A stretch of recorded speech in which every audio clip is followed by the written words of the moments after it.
Praise the Lord. கர்த்தருடைய பரிசுத்த நாமம் மகிமைப்படுவதாக. தேவனுடைய பிரதான கிருபையினால் இந்த வாரம் முழுவதையும் நாம் தேவனுடைய இரக்கத்தை முன்னிட்டு ஓட கர்த்தர் நமக்கு உதவி செய்தார். இந்த நாள் நமக்கு ஆயத்த நாள். இந்த நாளிலும் கர்த்தர் நமக்கு தருகிற வார்த்தை ஏசாயா தீர்க்கதரிசியின் புஸ்தகம் 56ஆம் அதிகாரம் 7ஆம் வசனத்தை நாம் எடுத்துக்கொள்வோம். ஏசாயா 56:7. நான் என் பரிசுத்த பர்வதத்துக்கு கொண்டு வந்து என் ஜெப வீட்டிலே அவர்களை மகிழ பண்ணுவேன். அவர்களுடைய சர்வாங்க தகனங்களும் அவர்களுடைய பலிகளும் என் பலிபீடத்தின் மேல் அங்கீகரிக்கப்பட்டிருக்கும். என்னுடைய வீடு சகல ஜனங்களுக்கும் ஜெப வீடு என்னப்படும். கர்த்தருடைய பரிசுத்த நாமத்துக்கு மகிமை உண்டாவதாக. அன்பான கர்த்தருடைய பிள்ளைகளே, இந்த நாளிலே கர்த்தர் கொடுக்கிறதான வார்த்தை, அவர் உங்களை தன்னுடைய வீட்டிற்கு ஜெப வீட்டிற்கு அழைத்து வந்து மகிழ பண்ணுவார்.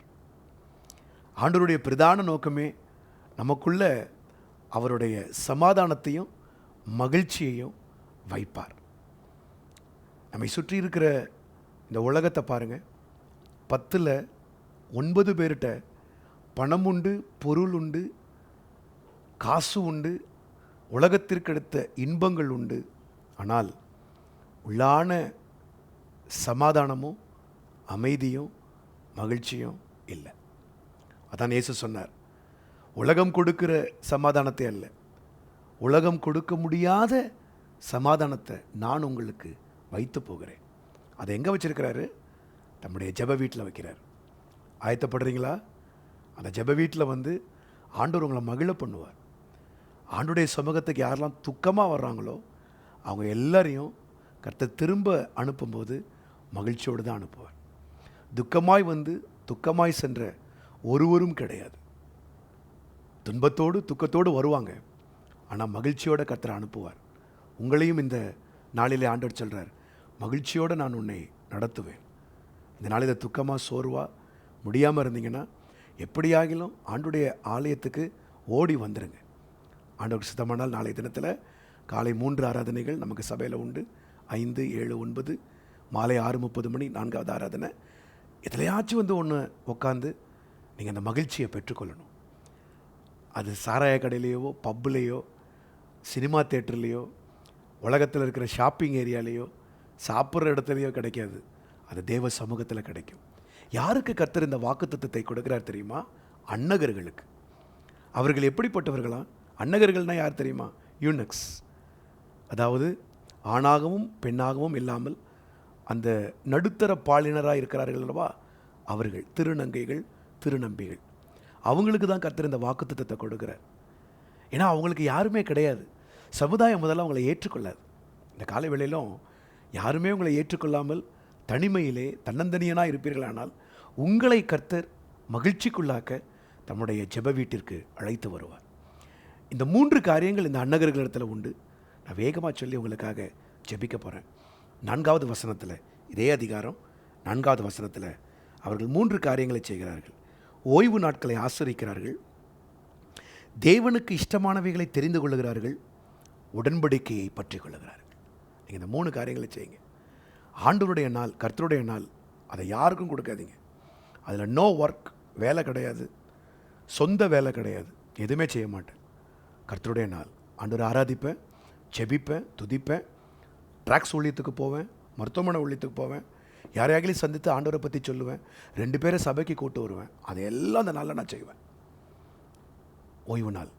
2, ஆண்டவருக்கு இஷ்டமானவைகள் நீங்கள் தெரிந்து கொள்ளணும். அதான் இப்போ நான் சொன்னேன். உங்களுக்கு இஷ்டமானதை அதில் தெரிந்து கொள்ளவே கூடாது. அவங்க கல்யாணம், உங்கள் கல்யாணம், வீட்டில் நடக்கிற ஃபங்க்ஷனை பற்றிய பேச்சு, வியாபார பேச்சு, வேலையை பற்றி எதுவும் அன்றைக்கி இருக்கக்கூடாது. அது கர்த்தருடைய நாள். ஏன்னா இந்த அன்னகர்கள் அப்படி தான் இருக்கிறாங்க. ஓய்வு நாட்களை ஆசரித்து ஆண்டவருக்கு இஷ்டமானவைகளை தெரிந்து கொண்டு, 3வது ஆண்டவருடைய உடன்படிக்கையை பற்றி கொள்கிறாங்க. அந்த உடன்படிக்கை மாறாத உடன்படிக்கை. என்ன உடன்படிக்கை? தகப்பனும் தாயும் இந்த உலகத்தில் உள்ள மற்றவர்கள் யாரும் உன்னை கைவிட்டாலும் நான் உன்னை கைவிட மாட்டேன். அந்த உடன்படிக்கையை பற்றி கொள்கிறாங்க. நீங்களும் அந்த உடன்படிக்கையை பற்றி கொள்ளுங்கள். கர்த்தருக்கு பிரியமானதை அந்த நாளில் செய்யுங்க. பொருத்தனை எடுங்க. தூரமாக இருந்தீங்கன்னா நீங்கள் போகிற ஆவிக்குரிய சபையில் ஏதாகிலும் ஒரு ஊழியத்தில் பங்கு பெறுங்க. என்னுடைய சபையில் கர்த்தர் நம்ம கொடுத்துருக்கிற சாரோன் பெந்தேகோஸ்தே சபைக்கு வருவீங்கன்னா இங்கே ஒரு ஊழியத்தில் எதுலையாகிலும் நீங்கள் பங்கு பெறணும். Involve yourself in any one of the ministries. ஏன்? உங்களை மகிழ பண்ண, வாரம் முழுதும் உங்களை மகிழ பண்ண. நீங்கள் அந்த மகிழ்ச்சிக்கு தானே மனிதன் தேடி அலையிறான். அந்த மகிழ்ச்சியை கர்த்தர் உங்களுக்கு கொடுப்பார். அது இனம் புரியாத மகிழ்ச்சி, அது உள்ளான மகிழ்ச்சி, தேவ சந்தோஷம், சமாதானம் உங்களை நிரப்பும். ஆகவே இந்த நாளில் அந்த மகிழ்ச்சிக்காக ஆயத்தமாகவும் கர்த்தர் ஜெப வீட்டிலே அழைத்து வந்து நம்மை மகிழ பண்ணுவார். ஜெபிப்போமா? பிதாவே, இந்த நாளில் நீர் கொடுத்ததான உடைய வார்த்தைக்காய் ஸ்தோத்திரம்.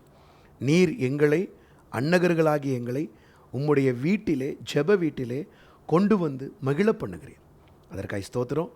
இந்த நாளில் கொடுக்கப்பட்ட வார்த்தையின்படி உடைய பிள்ளைகள் ஓய்வு நாளை ஆசரிக்க, உமக்கு இஷ்டமானவர்களை தெரிந்து கொள்ள, உடன்படிக்கையை பற்றி கொள்ள உதவி செய்யும். அப்படியாக நீர் செய்யப்போகிற தயவுக்காய் கோடி கோடி ஸ்தோத்திரம். உடைய பிள்ளைகளையும் எங்களையும் ஆயத்தப்படுத்தும். உமக்கு பிரியமான பலிகளை நாங்கள் செலுத்த எங்களை கர்த்தர் ஆயத்தப்படுத்தும். சகல துதி கன மகிமையாவற்றையும் உமக்கே செலுத்துகிறோம். இயேசுவின் நாமத்தில் கேட்டுக்கொள்கிறோம் நல்ல பிதாவே. ஆமேன், ஆமேன், ஆமேன். God bless you. கர்த்தர் தாமே உங்களை ஆசீர்வதிப்பாராக. நாளைய தினத்திலே கர்த்தருக்கு சித்தமானால் ஆலயத்திலே சந்திப்போம். அதுவரைக்கும் தேவ கிருபை நம்மை மூடுவதாக. ஆமேன். Praise the Lord.